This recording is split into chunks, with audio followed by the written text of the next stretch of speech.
ध्यान से चाची जी, ध्यान से। माँ, क्या हुआ भैया माँ को? पता नहीं, वहाँ मंदिर की सीढ़ियों पे बैठकर रो रही थी। रो रही थी? क्यों?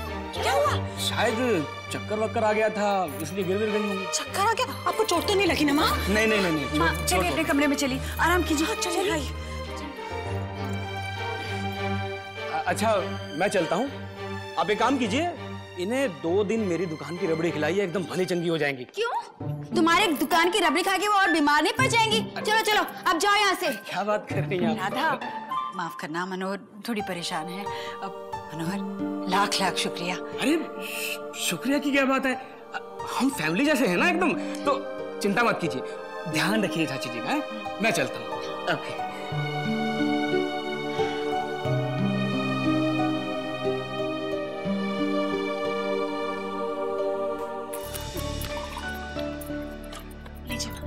मैं ठीक हूँ माँ। क्या बाबूजी की तरह ठीक हूँ? पानी पीजिए। चलिए। गुस्सा नहीं आएगा क्या बड़ी भाभी? जब देखो तब अपनी मनमानी करते हैं, दोनों के दोनों। मैंने कहा था ना मैं साथ चलती हूँ, थोड़ी देर रुक जाइए, पर नहीं, माननी नहीं है ना किसी और की बात, अपनी करनी है। बिल्कुल ठीक कह रही है ये दीदी। माँ आप अकेली क्यों गई? ओहो, अरे माँ की तबीयत ठीक नहीं है, ढाढ़स बंधाने के बदले तुम लोग दोनों तो बस शिकायत ही लेकर बैठी हो। ठीक है तो आप ही पूछिए क्या हुआ है। पूछती हूँ मेरी माँ, पहले डॉक्टर को तो बुला ले। रानो, ईशान आया है ऊपर, उसे बोल दे डॉक्टर को बुला लेगा। नहीं नहीं, डॉक्टर की जरूरत नहीं है, कुछ नहीं हुआ है मुझे, मैं ठीक हूँ। सुना आपने? दोनों के दोनों ढीठ हैं, जिद्दी, अपनी करनी है ना हमेशा माँ। राधा तू चल निकल यहाँ से, चल निकल। चाय बना के ला रही हूँ, खबरदार जो मना किया तो। मना नहीं करेंगी तो लेके आ जाके।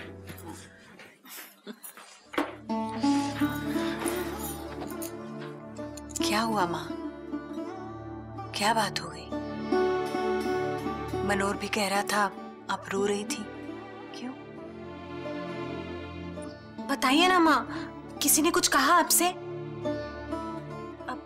बाबूजी ने कुछ कहा?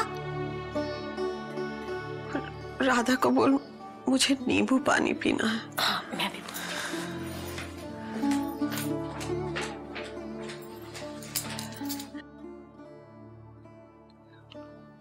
माँ,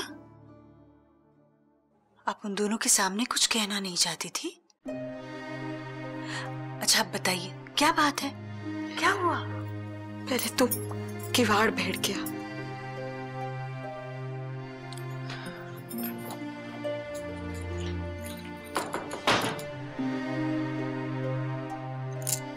क्या हुआ? ईश्वर मिला था मंदिर में, वो मुझे से मिलने आया था।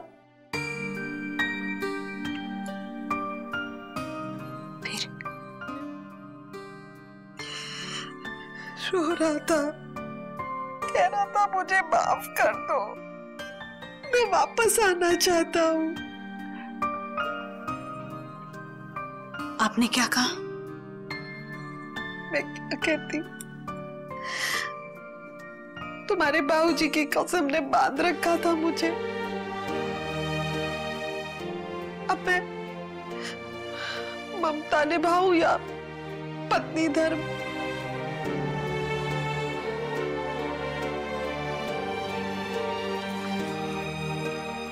मत रोइए माँ, मत रोइए। आप और कर भी कह सकती थी। माँ, ईश्वर घर वापस नहीं आ सकते।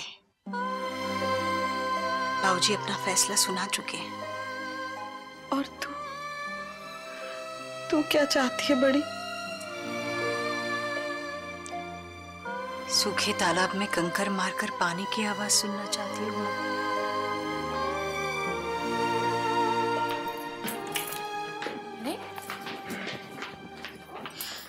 देखा, अभी थोड़ी देर पहले हाँफ रही थी और अब तन के बैठी हुई है।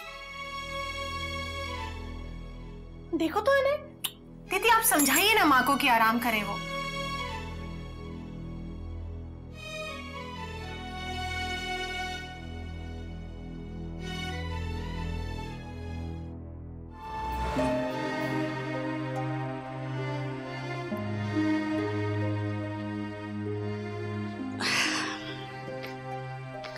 भाऊजी अभी तक लौटे नहीं माँ?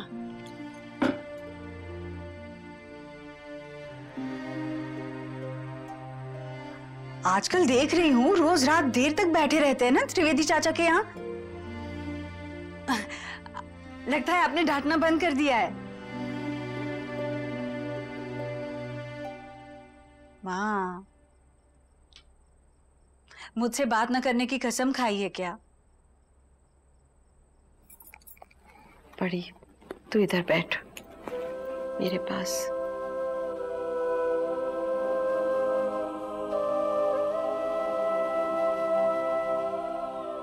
क्या तू उसे माफ कर सकती है बहू?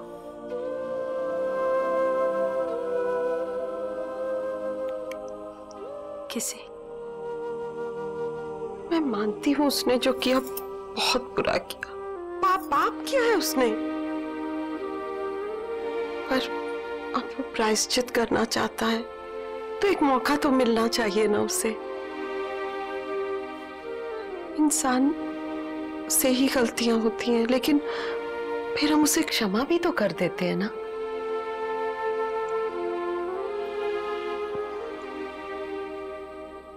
आप ईश्वर की बात कर रही हैं?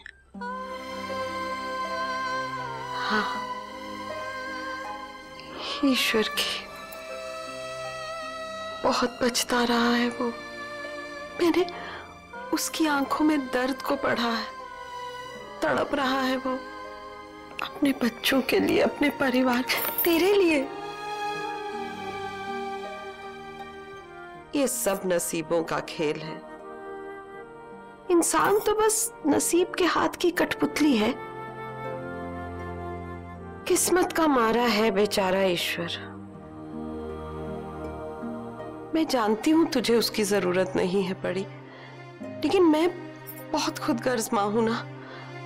मैं बस उसे खुश देखना चाहती हूँ। तू उसे पनाह दे दे, कबूल कर ले उसे। ये आप क्या कह रही हैं माँ? ईश्वर बीमार है बड़ी, बहुत तकलीफ में है, बिल्कुल अकेला है, कोई उसे देखने वाला भी नहीं है। आपको कैसे पता? बड़ी चिट्ठी आई है उसी की।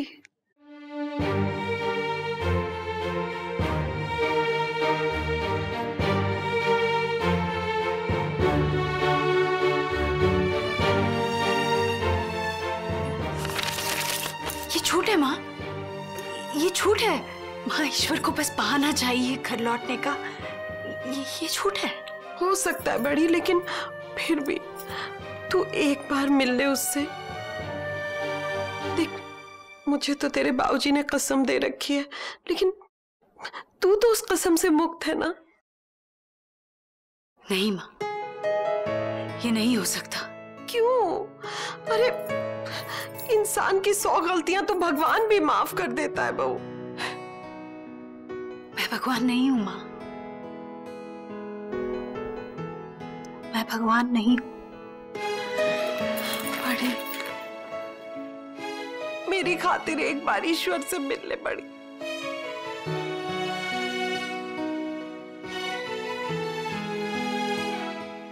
नहीं माँ, नहीं। मैं अतीत की उन गलियों में जाना ही नहीं चाहती जहां अपना साया भी अजनबी लगे।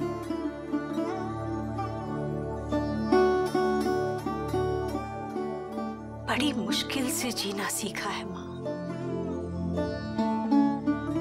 इस दिल में 1000 चिताएं जली है, आस की, प्यार की, सपनों की, खुशियों की, आत्मसम्मान की। क्या आप चाहेंगी कि मैं उन चिताओं की राख फिर से कुरेदूं? नहीं मां, नहीं, ये नहीं हो सकता। इतनी नफरत करती है मेरे ईश्वर से।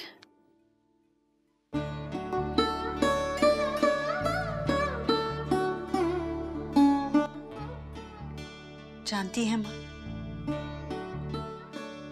एक बार प्रभु श्री रामचंद्र जी का पाँव एक कछुए पे आ गया। वो बहुत देर तक उस कछुए पे खड़े रहे,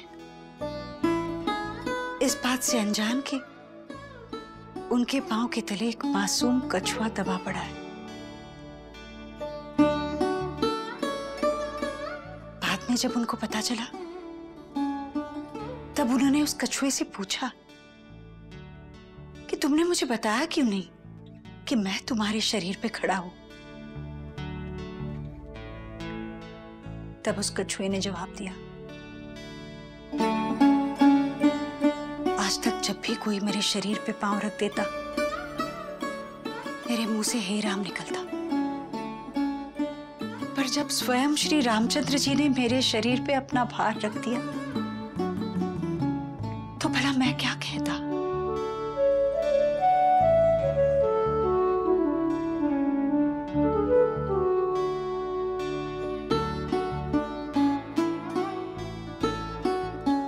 ससुराल गेंदा फूल।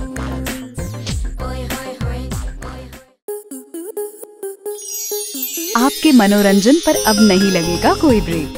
स्टार प्लस के बेहतरीन शोज देखने के लिए लाइक, शेयर और सब्सक्राइब करें स्टार प्लस यूट्यूब पेज को।